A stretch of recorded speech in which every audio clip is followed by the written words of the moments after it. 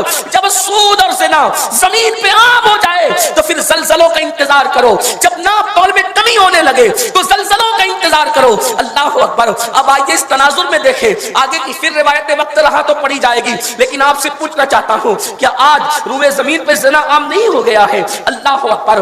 شاید ہی کچھ لوگ ایسے ہوں جن کے نفوس زنا سے محفوظ ہو, الا ماشاءاللہ.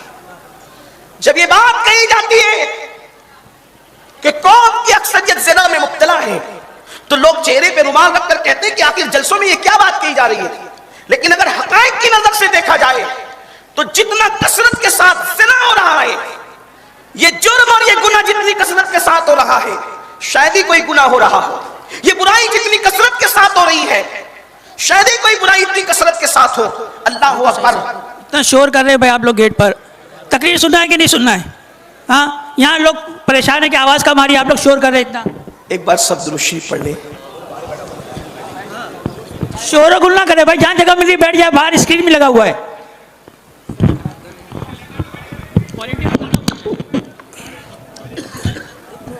جگہ پر ہو گئی ہے, اس لیے جس کو جہاں جگہ ملے وہیں بیٹھ جائیں. اللہ عز و جل اور اس کے محبوب کے ذکر کی محفل ہے. آپ حضرات کے لیے انتظام بڑا اچھا کیا انتظامیہ نے. ایک مرتبہ پھر سے درود شریف پڑھنے آپ سے. اللہم صلی علی سیدنا و مولانا محمد معدن الجود والکرم وآلہ وصحبہ وبارک وسلم. صلاۃ و سلام علیک یا رسول اللہ. ایک بار پھر سے درود شریف پڑھنے, بلند آواز سے تو گفتگو کی جائے. اللہم صلی علی سیدنا و مولانا محمد معدن الجود والکرم وآلہ وصحبہ وبارک وسلم. صلاۃ و سلام علیک یا رسول اللہ صلی اللہ علیہ وآلہ وسلم. میں بہت دیر تک شاید آپ کے درمیان بیان نہیں کر سکوں گا کیونکہ مجھے اپنے وقت پر ٹرین پکڑنی ہے, اور گلبرگہ شریف میں کل اور پرسوں اجتماع ہے. کل خواتین کے لیے اور اس کے اگلے دن مردوں کے لیے وہاں کا سالانہ اجتماع ہے, تو مجھے اپنے وقت پر روانہ ہونا ہے. تو شاید آدھا گھنٹہ کم و بیش ہمارے پاس ہے, اس کا آپ استعمال صحیح کر لیں تاکہ کوئی پیغام آپ تک پہنچ جائے. ایک بار سب مل کے پھر سے ایک بار درود شریف پڑھ لیں بلند آواز سے. اللہم صلی علی سیدنا و مولانا محمد معدن الجود والکرم وآلہ وصحبہ وبارک وسلم. صلاۃ و سلام علیک یا رسول اللہ. ایک بار پھر درود شریف پڑھیں. اللہم صلی علی سیدنا و مولانا محمد معدن الجود والکرم وآلہ الکرام وابنہ الکریم وامتہ الکریمہ یا اکرم الاکرمین وبارک وسلم. صلاۃ و سلام علیک یا جد الحسن والحسین. تو زلزلے کے اسباب, اگر ہمیں ان سسکتی ہوئی لاشوں سے ذرہ برابر بھی ہمدردی ہے, ننھی ننھی جانوں سے اگر ہمیں ہمدردی ہے, اونچے اونچے مکانات زمین بوجھ نہ ہو, دھس نہ جائے, اگر اس سے ہمدردی ہے تو جو زلزلے کی شرعی وجوہات ہے بالخصوص بر صغیر کے مسلمانوں کو اس کو پڑھنا چاہیے. اس لیے کہ پوری دنیا میں 250 کروڑ مسلمان رہتے ہیں اور 50% مسلمان صرف بر صغیر میں رہتے ہیں. یعنی سب سے بڑی آبادی مسلمانوں کی بر صغیر پاک و ہند میں ہے. ہماری آبادی پوری دنیا کے اندر مسلمانوں میں سب سے زیادہ ہمارے اس علاقے میں ہے. تو اس لیے ہمیں اس کو بغور دیکھنا چاہیے. اللہ کے رسول علیہ السلام فرمائے, حضور علیہ السلام کی چہیتی زوجہ ام المومنین سیدہ عائشہ صدیقہ فرمائے, تھوڑا اس پر توجہ. نمبر 1, زنا کی کثرت ہو, سود کی کثرت ہو, موسیقی عام ہو جائے, عورتیں خوشبو کا استعمال کریں اجنبی مردوں کے لیے, اس وقت تو زلزلوں کا انتظار کرو. اور یاد رکھنا, اگر کہیں پر زلزلے نے تباہی مچائی ہے تو ان کو شک کی نظر سے دیکھنے والوں یہ نہ سوچنا کہ وہ ہی پاپی اس لیے ان پر عذاب آیا. ایسا نہیں ہوتا, اس لیے کہ ایسا بھی ہوتا ہے کہ اللہ اکبر کسی اور کو ڈانٹ کر کے کسی اور کی عبرت کا سامان کیا جاتا ہے, کسی اور کو مار کر کے کسی اور کی عبرت کا سامان کیا جاتا ہے, کلاس روم میں کسی اور کو کھڑا کر کے کسی اور کی عبرت کا سامان کیا جاتا ہے. قرآن کہتا ہے فَاعْتَبِرُوا يَا أُولِي الْأَبْصَارِ. تو یاد رکھو, جب زنا اور سود کی کثرت ہو جائے تو زلزلوں کا انتظار کرو۔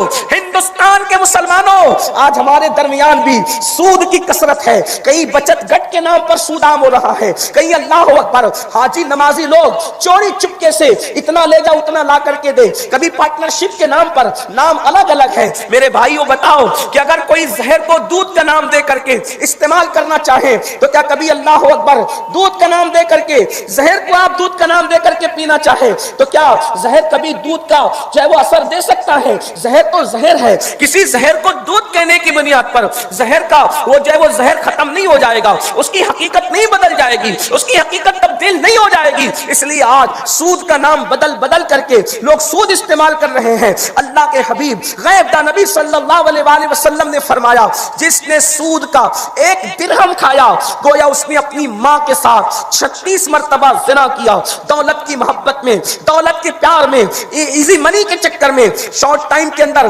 ترقی یافتہ بننے کے لیے، کروڑ پتی بننے کے لیے لوگ جو ہے وہ جوئے اور سود کے ذریعے سے مال حاصل کرنے کی کوشش کر رہے ہیں۔ اللہ اکبر۔ اور پھر فرمایا سچے نبی صادق و مصدوق نے، جب زمین پر زنا عام ہو جائے گا تو زلزلوں کا انتظار کرو۔ آج بڑی کثرت کے ساتھ بالخصوص نوجوان 16 17 سال کی عمر کے لڑکے اور لڑکیاں فلموں کو دیکھ کر، سیریلوں کو دیکھ کر بدی کی طرف بڑھ رہے ہیں۔ گندی فلموں نے اس پوری قوم کے شیرازے کو منتشر کر رکھا ہے۔ ماں باپ کو فکر نہیں۔ اللہ اکبر۔ جوان اولاد کو دیکھ دیکھ کر ماں باپ خوش ہوتے ہیں، لیکن ہے کسی کو خیال ہماری نسل کہاں جا رہی ہے، ہماری نسل کہاں تباہ ہو رہی ہے؟ اللہ اکبر۔ کل 32 سال کی عمر میں پہنچ کر لوگ جو ہمت نہیں کرتے تھے، آج 16-17 سال کے لڑکے اور لڑکیاں اس تباہی کے اندر مبتلا ہو چکے ہیں۔ مگر آؤ، زلزلے تو اپنی جگہ ہے، زلزلوں کی اہمیت اپنی جگہ ہے اور زلزلوں کی تباہیاں اپنی جگہ ہے۔ اللہ کے حبیب غیب داں نبی صلی اللہ علیہ وآلہ وسلم ارشاد فرماتے ہیں، جس نے دنیا میں زنا کیا ہوگا، جو دنیا میں زنا میں مبتلا ہوا ہوگا، میرے اور آپ کے آقا فرماتے ہیں اللہ اکبر، حضرت مالک کون؟ یہ جہنم کے خازن ہے۔ اللہ اکبر۔ ان کو جہنم کی ڈیوٹی دی گئی ہے۔ حضرت مالک جو داروغہ جہنم ہے، آقا ارشاد فرماتے ہیں، سچے نبی فرماتے ہیں، جس نے دنیا میں زنا کیا ہوگا اس کو تارکول کی قمیص پہنائی جائے گی، اس کو جہنم کی آگ کی قمیص پہنائی جائے گی۔ 3 گھنٹے کی فلم دیکھ کر زانی بننے والی قوم، چند گھنٹے کا سیریل دیکھ کر زنا کی طرف اپنے قدموں کو بڑھانے والی قوم، میں آپ سے عرض کرنا چاہتا ہوں میرے عزیز، میری قوم کے جوانوں اور میری قوم کی بیٹیوں، ہماری زندگی کوئی چند گھنٹے کی سیریل نہیں ہے، ہماری زندگی 3 گھنٹے کی فلم نہیں ہے۔ ہمارا عقیدہ تو یہ ہے، زندگی تو زندگی ہے، زندگی کے بعد پھر ایک نئی زندگی ہے۔ قبر کے